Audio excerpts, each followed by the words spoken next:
Fungal infection हो गई थी।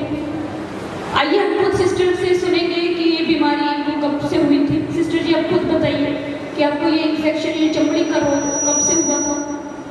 जी ये ना 1 साल से था। और ये सिस्टर बता रही है पिछले 1 साल से इन्हें ये प्रॉब्लम थी, चमड़ी का रोग हो गया था। फंगल इन्फेक्शन जो पूरी बॉडी पर फैल चुकी थी, पूरे स्किन पर फैल चुकी थी, इनके फेस पर फैल चुकी थी। और सिस्टर जी आप बताइए इस बीमारी की वजह से आपको क्या क्या प्रॉब्लम आती थी आपके शरीर में? मुझे ना बहुत सारी जलन होती थी, खारिश होती थी, तो इससे कोई कपड़ा नहीं पहना जाता था। ये सिस्टर बता रही है कि उस बीमारी की वजह से इस सिस्टर की पूरी बॉडी पर खारिश होती थी और इनकी जलन रहती थी। और बता रही है कि इनसे कपड़ा नहीं पहना जाता था, ना ही ये सिस्टर सही से सो पाती थी। उस बीमारी की वजह से ये सिस्टर बहुत ज़्यादा परेशान थी और ये सिस्टर के फेस पर वो पूरी तरह से इन्फेक्शन फैल चुकी थी, जिस वजह से ये सिस्टर अपना फेस ढक कर रखती थी। और ये सिस्टर बता रही है कि ये सिस्टर कहीं भी बाहर नहीं जाती थी, किसी रिश्तेदार के यहाँ नहीं जाती थी, क्योंकि इन्हें बहुत ज़्यादा शर्मिंदगी महसूस होती थी। और बता रही है कि जब भी इन्हें कहीं जाना पड़ता था तो अपने फेस को ढक कर रखती थी, अपने हाथ पैर को ढक कर रखती थी। और ये सिस्टर बता रही है कि इनसे घर का काम बहुत मुश्किल से होता था। और सिस्टर जी आप बताइए कि आपको इस बीमारी के दौरान आपके घर में आपको क्या क्या प्रॉब्लम आती थी, आप घर का काम कैसे करते थे खुद? मुझे ना घर का काम करना इतनी प्रॉब्लम आती थी कि मैं अपने बेटे को भी अच्छे से पकड़ पाती थी, उसे सुला नहीं पाती थी, घर का कोई भी खाना नहीं बना पाती थी। ये सिस्टर बता रही है कि इनसे घर का काम नहीं होता था, ना ही ये सिस्टर खाना बना पाती थी। इनका 3 साल का बेटा है, जिस बेटे का ये सिस्टर ख्याल नहीं रख पाती थी, ना ही उसे अपने पास आने देती थी। उस बच्चे को सिस्टर अपने पास नहीं सुला पाती थी और जिस वजह से ये सिस्टर बहुत ज़्यादा परेशान होती थी अपने मन में कि अपने बच्चे का ख्याल नहीं रख पा रही है, ना ही कोई घर का काम इनसे होता था। और ये बता रही है सिस्टर की, सिस्टर जी आप बताइए कि आप घर में कैसे रहते थे सभी से अलग? मैंने ना अपना मतलब बिस्तर भी अलग किया था, टॉवल अलग, सब चीज़ें अलग की थी।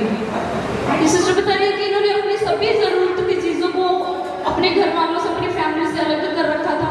जो भी चीज़ें ये सिस्टर यूज़ करती थी इन्होंने अब सभी चीज़ों को अलग किया हुआ था, अपना बिस्तरा इन्होंने अलग किया था। ये सिस्टर एक रूम में अलग रहती थी। और बता रही है कि इनके घर पे जब भी कोई रिश्तेदार आते थे तो सिस्टर जी वो आपको क्या बोलते थे?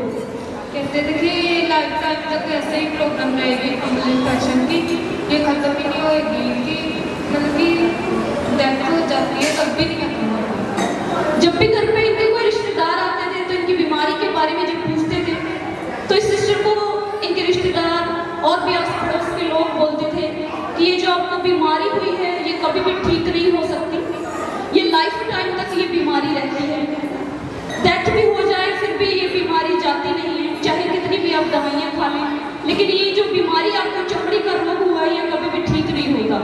और जब ये सिस्टर सुनती थी तो बहुत ज़्यादा परेशान और निराश हो जाती थी और इनके मन में ख्याल आते थे कि पता नहीं मैं ठीक हो पाऊंगी नहीं, जिस वजह से ये सिस्टर अकेले रहती थी और मन में सोचती थी। सिस्टर जी उस वजह से आपको मन में क्या ख्याल आते थे?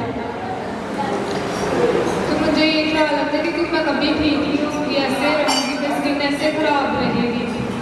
बहुत ही निराश हो गई थी सिस्टर, जिस वजह से अकेले सोचती रहती थी कि मैं ठीक नहीं हो पाऊंगी, मेरी स्किन ऐसे रहेगी।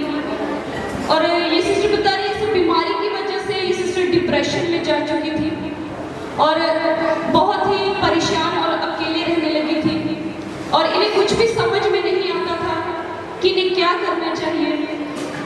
और ये सिस्टर बता रही है, सिस्टर जी आप खुद बताइए इस बीमारी की वजह से आपने कितने डॉक्टर्स चेंज किए? मैंने 3 डॉक्टर चेंज किए। और डॉक्टर्स आपको क्या बोलते थे?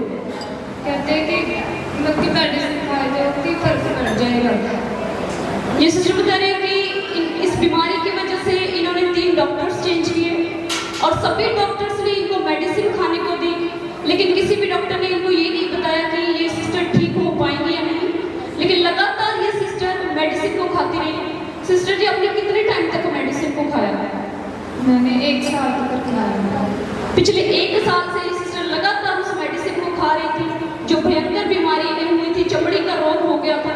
उस वजह से इन्होंने डॉक्टर्स को चेंज किए, मेडिसिन खाई, लेकिन कहीं से भी इन्हें कोई फर्क नहीं पड़ रहा था, दवाइयों से भी इन्हें कोई फर्क नहीं पड़ रहा था।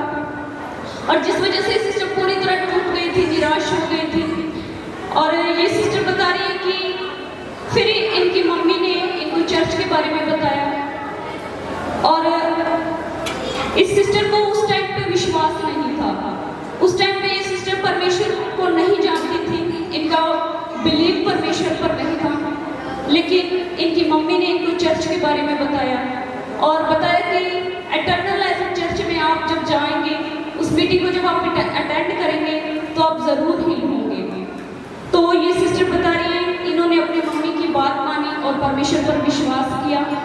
और सिस्टर बता रही है कि ईस्टर की मीटिंग में इनकी मम्मी इनको लेकर आई थी, और ये सिस्टर बता रही है उस मीटिंग में जब ये सिस्टर विश्वास के साथ आई, इन्होंने उस मीटिंग को अटेंड किया, तो इन्हें एक विश्वास था कि मैं सचमुच यहाँ से हील हो सकती हूँ, कि जब परमेश्वर के दास चंगाई की घोषणा करेंगे तो मैं जरूर हील हो जाऊंगी।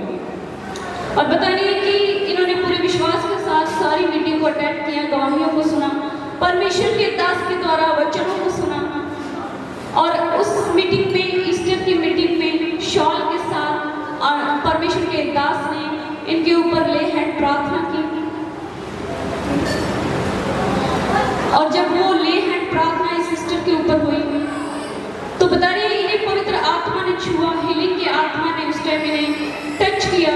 सिस्टर जी आप बताइए, जब आपके ऊपर परमेश्वर के दास के द्वारा अनाइंटिंग शॉल के साथ प्रेयर हुई तो आपको क्या महसूस हुआ था उस टाइम?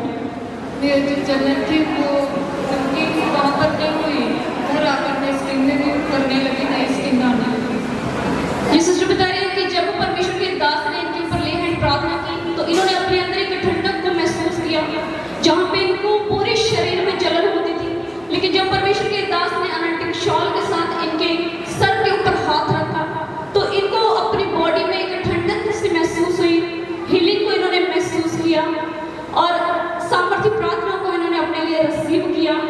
और ये सिस्टर बता रही है कि उस सामर्थ्य प्रेयर के बाद ये सिस्टर की जो स्किन, जो चमड़ी उतरनी शुरू हो गई थी, जो पूरी जख्म से भर चुकी थी चमड़ी, बता रही है कि वो चमड़ी, वो स्किन प्रेयर के बाद से नई होना शुरू हो गई। वो दाग जो पूरे शरीर पर फैल चुके थे, प्रेयर के बाद वो दाग मिटने शुरू हो गए, खारिश पूरी तरह से खत्म हो गई। और ये सिस्टर बता रही है कि प्रेयर के बाद ये सिस्टर उस बीमारी से पूरी तरह से हील हो चुकी थी। और सिस्टर बता रही है कि प्रेयर के बाद से ये सिस्टर मेडिसिन खाने को इनको जरूरत नहीं पड़ी। अब बता रही है कि 3 महीने हो चुके हैं, ये सिस्टर उस फंगल के इन्फेक्शन से, उस स्किन की भयंकर बीमारी से पूरी तरह से आजाद हैं, पूरी तरह से फ्री हैं। और बता रही है कि डॉक्टर्स ने इनको पहले खाना खाने के लिए मना किया था। डॉक्टर्स ने बोला था कि आप परहेज करें, सादा खाना खाएं, कोई भी ऑयली चीज़ ना खाएं, मिर्च मसाले वाली कोई भी चीज़ें ना खाएं। तो ये सिस्टर सिर्फ सादा खाना खाती थी। लेकिन ये सिस्टर बता रही है कि जब परमेश्वर के दास के द्वारा इनके ऊपर प्रार्थना हुई, तो इनके अंदर हीलिंग होना शुरू हुई, स्किन नई होना शुरू हो गई, दाग सारे मिटने शुरू हो गए, खारिश पूरी तरह से खत्म होना शुरू हो गई। और बता रही है कि मेडिसिन इन्होंने नहीं ली उसके बाद से, और जो डॉक्टर्स ने मना किया हुआ था खाने के लिए, वो सभी चीज़ें ये सिस्टर खा पा रही है, अपने घर में सही से रह पा रही है, और सभी घर का काम खुद कर रही है, कोई प्रॉब्लम नहीं है, अपने बच्चे का ख्याल रख रही है। और बता रही है कि ये सिस्टर के अब 3 महीने हो चुके हैं, उस बीमारी से पूरी तरह आजाद है। सिस्टर जी आप खुद बताइए कि अब आप बीमारी से पूरी तरह से फ्री हैं? जी मैं पूरी तरह फ्री हूँ, मैं कपड़े पहनती हूँ, सारा काम करती हूँ, आते जाते हैं सारी जगह पर। ये सिस्टर बता रही है कि अब ये सिस्टर पूरी